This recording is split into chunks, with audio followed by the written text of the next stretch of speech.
नमस्कार, प्रेमिलाच रेसिपीमध्ये तुमचं खूप खूप खूप स्वागत। तर मस्त असा बाहेर आता पाऊस चालू झालेला आहे, छान थंड वातावरण झालेलं आहे। तर अशा वेळेला तळणीचे पदार्थ किंवा चटपटीत काहीतरी खायला सर्वांनाच आवडतं। तर समोसे, भजी असे तळणीचे छान छान पदार्थ केले जातात किंवा मग फरसाण आणलं जातं किंवा छान छान असे वेगवेगळ्या प्रकारचे चिवडे बाहेरून आणले जातात। तर ते बाहेरून आणण्यापेक्षा जर असा मस्त चिवडा घरीच बनवला तर मी आज तुम्हाला मक्याच्या पोह्यांचा चिवडा करून दाखवणार आहे। तर असा चिवडा तुम्ही मुलं शाळेतून आल्यावर आपला स्वयंपाक होतोपर्यंत त्यांना खायला देऊ शकता किंवा कधी मधल्या वेळेत खाण्यासाठी खाऊ म्हणून डब्यात सुद्धा तुम्ही देऊ शकता। तर तो चिवडा करण्यासाठी काय काय साहित्य घेतलंय आणि तो कसा बनवायचा आहे ते बघण्यासाठी आपण लगेच किचन मध्ये जाऊया।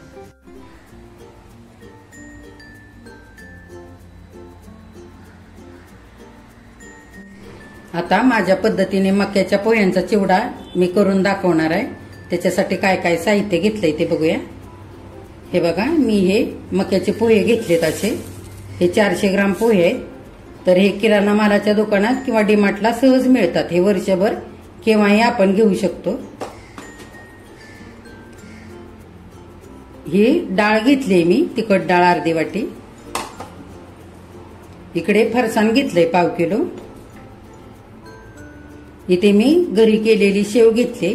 तर ही शेव करण्यासाठी मी थोडासा लसूण, जिरे, बेडगी मिरची पावडर, मीठ असं सगळं मिक्सरच्या भांड्यामध्ये घालून थोडंसं पाणी घालून छान वाटून घेतलं। ते पाणी गाळून घेऊन बेसन पिठामध्ये घालून मी अशी शेव तयार करून घेतली। इकडे शेंगदाणे भाजून छान हाताने असे चोळून घेतले आणि ह्याची फोलपाट काढून हे असे 2-2 भाग करून घेतले। हे शेंगदाणे मी चाट मसाला, बेडगी मिरची पावडर, मीठ आणि बेसन पीठ असं छान घोळवून घेऊन हे तळून घेतलेत। हे अर्धी वाटी घेतलेत। इकडे अर्धी वाटी कच्चे शेंगदाणे घेतले। ह्या 5-6 कमी तिखट मिरच्या मी असे तुकडे करून घेतलेत, मध्ये चिरून घेतल्या ह्या मिरच्या आणि बारीक तुकडे असे करून घेतले। इथे मनुके घेतलेत थोडेसे अंदाजाने, हे 2 ते 2.5 चमचे मनुके असतील। इथे अर्धी वाटी खोबरं घेतलंय असं बारीक काप करून। इथे 10-15 काजू मी असे 2-2 तुकडे करून घेतलेत। इथे जिरे पावडर आणि धने पावडर हे घेतलंय छोट्या चमच्याने 1-1 चमचा। 1.5 चमचा बेडगी मिरची पावडर घेतली। इथे 1.5 चमचा चाट मसाला घेतलाय। 3 चमचे दळलेली साखर घेतली। हळद घेतली 1 चमचा। इकडे धने आणि बडीशेप हे घेतलंय 1-1 चमचा। जिरे घेतलेत 1 चमचा। कढीपत्ता घेतलाय हा। चवीनुसार मीठ आणि थोडासा हिंग। आणि आता तळण्यासाठी आपल्याला तेल लागेल। तर आपल्याला ह्यातलं काय काय साहित्य तळून घ्यायचंय ते आता आधी आपण ते सर्व तळून घेऊया। मी लोखंडी तव्यामध्ये तेल आता गरम करण्यासाठी ठेवलंय। हे आता चांगलं आपल्याला गरम होऊ द्यायचंय। काय करूया, हे खोबरं घालून घेऊया। तेल जास्त तापून नाही घ्यायचं। हे बघा, खोबरं लगेच भाजलेलं आहे। आता हे कच्चे शेंगदाणे भाजून घेऊया, तळून घेऊया।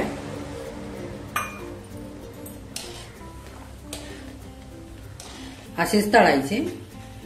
आता काढून घेऊया। आता हे काजू पण तळून घेऊया। हे बघा, असे छान तळलेले। आता ह्या मिरच्या तळून घेऊया।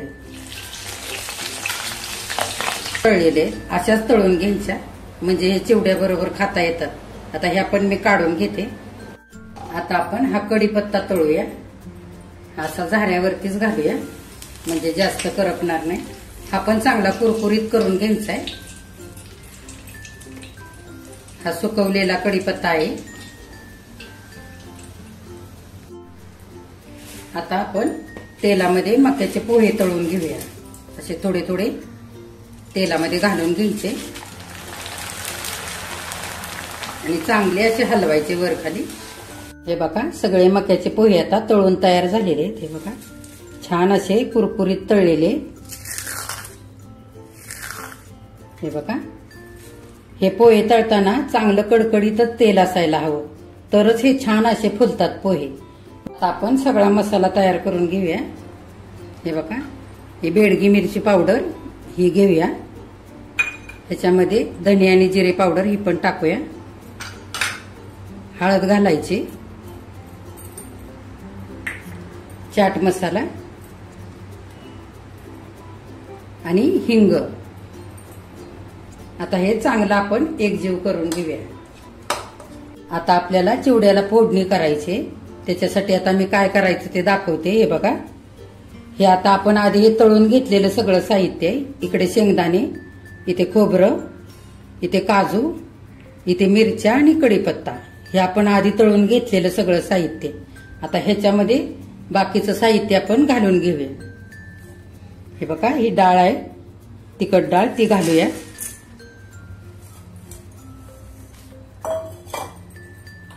ही तिखट शेव ही पण ह्याच्यामध्येच घालूया.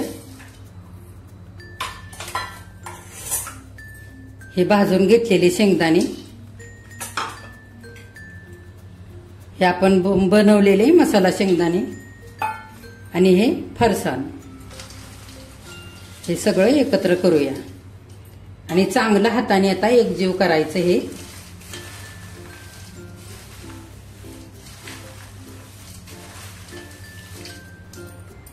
बघा हे सगळं साहित्य मी हाताने एकजीव करून घेतलंय. हे एका भांड्यामध्ये घेतलेलं आहे आणि हे तळलेले मक्याचे पोहे एका भांड्यामध्ये. आता आपण थोडं थोडं करून हे फोडणीला द्यायचंय. मी आता तुम्हाला दाखवते कशी फोडणी द्यायची ते. चिवड्याची फोडणी करायची आपल्याला. मी हा टोप गॅसवरती मांडलेला आहे. जर तुमच्याकडे मोठी कढई असली ना तर ती सुद्धा तुम्ही वापरू शकता. आता ह्या टोपामध्ये सगळा चिवडा बसणार नाही, आपण 2 वेळा फोडणी देणार आहे. आता आपण तेल घालूया. ज्या तेलामध्ये आपण सगळं साहित्य तळलं होतं ना ते तेल उरलेलं आहे, तेच तेल मी घालते. हे बघा 1 चमचाभर तेल घातलेलं आहे. साधारण तेलातली 1 पळी असते तेवढं. आता तेल चांगलं गरम होऊ देऊया. तेल आता चांगलं गरम झालेलं आहे. आपण ह्या जिऱ्याचे अर्धे जिरे ह्याच्यामध्ये टाकूया आणि नंतर त्याला अर्धे ठेवूया. त्याच्यामध्ये थोडे धने आणि थोडी बडीशेप घालूया.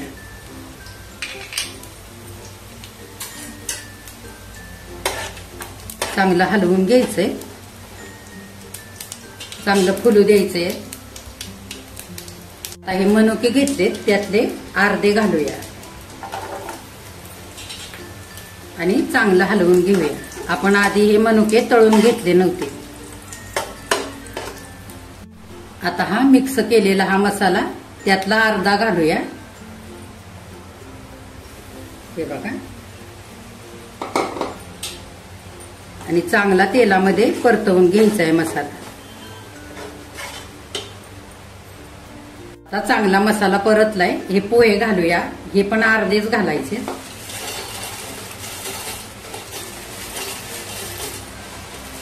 आणि अर्धे नंतर घालूया.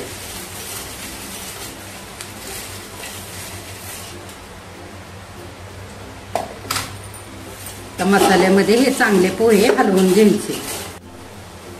आता हे मिक्स करून घेतलेलं सगळं साहित्य त्यातल्या अर्धा आपण ह्या मक्याच्या पोह्यांवरती घालूया.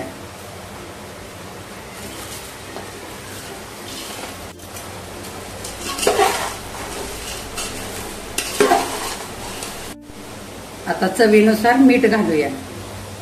हे बघा आणि पुन्हा एकदा चांगलं परतवून घेऊया. आता हा चिवडा छान 5 मिनिटं बारीक गॅसवरती चांगला आपल्याला परतवून घ्यायचा आहे.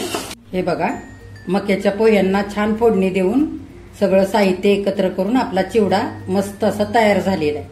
मी हा मोठ्या भांड्यामध्ये काढून घेतलाय थंड होण्यासाठी. तर चांगला थंड झालेला आहे. आपण आता साखर घालून घेऊया. ही 3 चमचे दळलेली साखर घेतली, ती आपण सगळीकडे अशी पसरवून घालायची आणि हा चिवडा सगळा एकजीव करून घ्यायचा. म्हणजे सगळीकडे चांगली अशी साखर एकसारखी लागेल सगळ्या चिवड्यात आणि छान असा आंबट गोड तिखट चटपटीत चिवडा तयार होईल। हे बघा मक्याच्या पोह्यांचा आता चिवडा खाण्यासाठी तयार झालाय। किती छान झालाय आणि मस्त कुरकुरीत झालेला आहे। हे बघा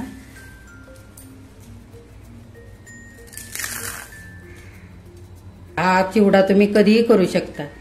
मी तिखट आणि जे साहित्य वापरले त्याच्यामध्ये तुम्ही कमी जास्त करू शकता तुमच्या आवडीप्रमाणे आणि असा चिवडा तुम्ही मुलांसाठी बनवू शकता। हा मस्त असा महिनाभर छान असाच कुरकुरीत टिकतो। मस्त डब्यामध्ये ठेवायचा आणि बघा किती मस्त झालाय। तर ह्याच पद्धतीने तुम्ही पण मक्याच्या पोह्यांचा चिवडा आता मुलांसाठी तयार करायचा आहे। माझ्या चॅनेलला लाईक शेअर आणि सबस्क्राईब करायचं आहे।